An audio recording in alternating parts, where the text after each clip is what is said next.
Did you know that shortly after the invention of the lightning rod, it became a fashion? This was a trend mostly in Paris in the year 1778. Women would wear these hats with hidden lightning rods sticking up, which were connected to a metal chain that would hang off the hat and go all the way to the ground. Men, on the other hand, would carry umbrellas with a similar lightning rod connected to a chain which touched the ground. The idea for both of these being that if the person wearing the hat or holding the umbrella were to be struck by lightning, the electricity would be safely channeled through the metal chain and leave the human unharmed. Although I feel like these devices probably would not be effective if you were hit by lightning. I feel like a small chain probably wouldn't be enough to redirect all of the hundreds of millions of volts in a typical lightning bolt. The invention of the lightning rod actually came with some controversy. There was at least one man, Reverend Thomas Prince, who blamed a 1755 New England earthquake on the invention of the lightning rod. Prince said in a sermon, quote, "In Boston are more lightning rods erected than anywhere else in New England, and Boston seems to be more dreadfully shaken. Oh, there is no getting out of the mighty hand of God." Now, I'm not trying to claim that this was a huge, widespread controversy. I've only read about a few instances of anti lightning rod sentiment, but it did take many years, even after the invention of the lightning rod, for churches to start putting up lightning rods. And I wonder if part of that was hesitation by church leaders to deal with lightning in a more scientific way. Churches are often very tall, and in many towns in those days, the tallest building would be a church, and so lightning very often struck churches.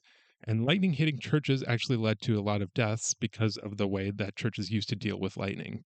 Before the lightning rod, it was commonly believed that ringing church bells could ward off lightning. So, in the middle of thunderstorms, there would be people ringing the bells as loudly as they could.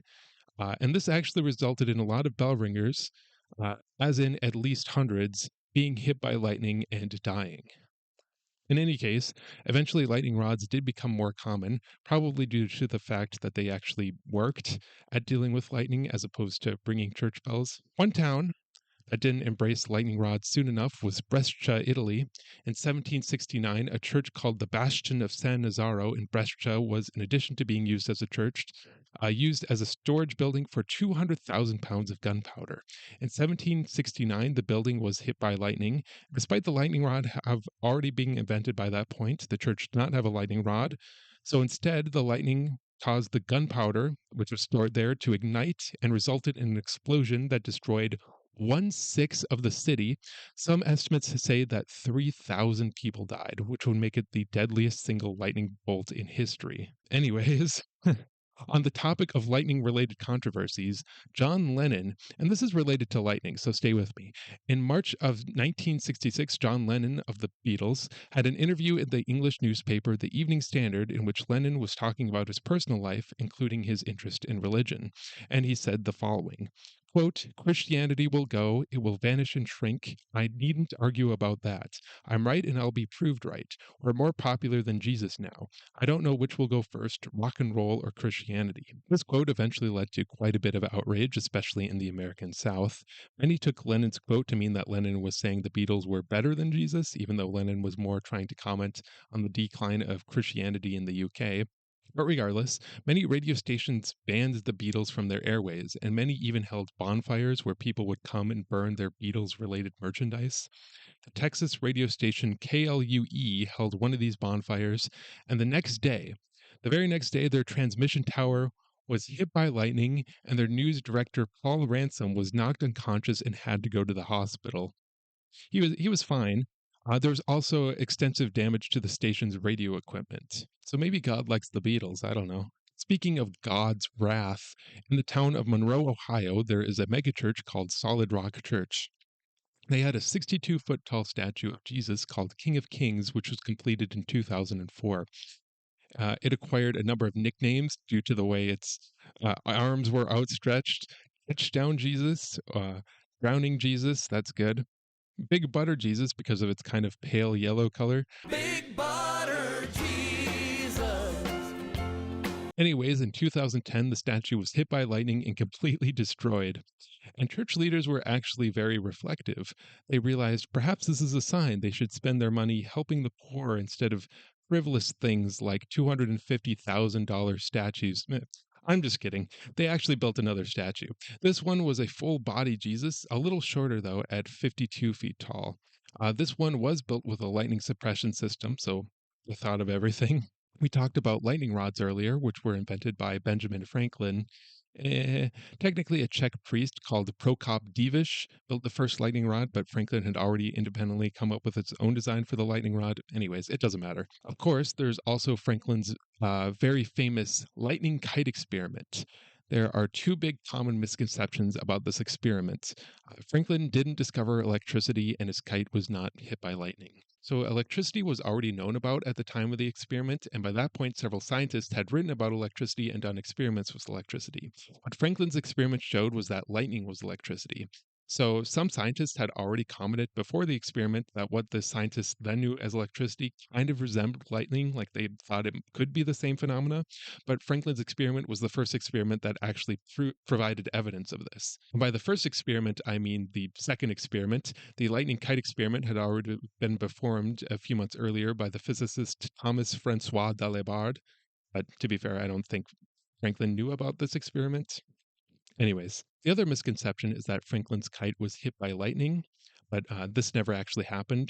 There's a good chance that if it had happened, Franklin would have died. What happened with Franklin's kite is that there was this long wire that was attached to the kite, and when the kite was flying, the wire picked up ambient electrical charge in the atmosphere. So in thunderstorms, there's a difference of electrical charge that is built up between the sky and the ground. In addition, the bit of string that Franklin was holding was actually silk, which is an insulator, and the rest of the string that was attached to the kite was actually hemp, which conducts electricity better.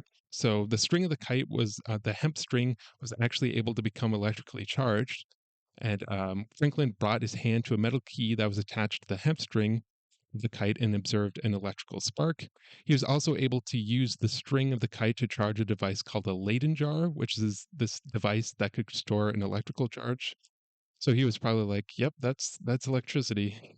I don't know. While we're on the topic of lightning misconceptions, there is a misconception that metal attracts lightning. The main things that determine whether something will be hit by lightning is how tall it is, how pointy it is, and how far away from other tall objects it is. Increase any of these factors and the chance of being hit by lightning increases, but whether the object is metal actually doesn't make any difference. There's another misconception that lightning never hits the same place twice. Lightning actually hits the same place more than once all of the time. The Empire State Building, for example, gets hit by lightning multiple times a year. Sources say different things. Some say around 25 strikes a year. Some say up to 100 per year. But in any case, lightning does strike the Empire State Building multiple times every year. And like, if it were true that lightning never hit the same place twice, then given enough time, there would be some point in the future where lightning has hit every point on Earth. And because lightning never strikes the same place twice, then there just wouldn't be any more lightning, which that doesn't make any sense. We'll finish with this. What do you imagine when you think of a person getting hit by lightning? Probably a bolt of lightning coming down from the sky and hitting someone directly. But that is a common misconception, at least the idea that the only way to get hit by lightning is by being hit directly by a lightning bolt. There are actually four ways you can be hit by lightning without directly being hit by a lightning bolt. First, in a side flash, lightning strikes a taller object and then jumps to a person standing close by. This might happen if a person is standing next to a tree, for example. Second, if a lightning bolt strikes the ground near where you are, the electrical current can travel along the ground and up your legs into your body.